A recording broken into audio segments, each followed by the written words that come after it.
ప్రజా పోరాటాల్లో వంగవీటి రంగా ఎప్పుడు బతికే ఉంటారన్నారు రంగా కుమార్తె వంగవీటి ఆశా కిరణ్. రంగా 37వ వర్ధంతి సందర్భంగా ఆమె నివాళులు అర్పించారు.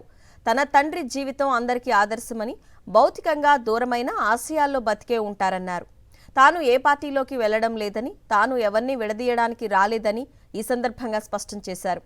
వంగవీటి రంగా ఆశయాల కోసమే తాను పనిచేస్తానన్నారు. పేదవాడి కోసం తన ఆఖరి శ్వాస వరకు పరితపించేవారు. వాళ్ళ పోరాటమే నా పోరాటం అని ఎప్పుడు ముందుండేవారు. అణగాని వర్గాల హక్కుల కోసం పోరాటంలోనూ ఒక రంగా ఎప్పుడు బతికే ఉంటాడు. అది గుర్తుంచుకోండి. రంగా గారికి చావు లేదు. రంగా గారి అభిమానులకి ఒకటే విజ్ఞప్తి, ఆయన ఆశయాలను ముందు తీసుకెళ్దాం, చెయ్యి కలుపుదాము. ఇవాళ రంగానాడు అనేది ఆయనకి సంబంధించిన ప్రోగ్రామ్ అండి. దానికి ఏ ప్రకటన లేదు, ఎలాంటి పొలిటికల్ ఎజెండా లేదు.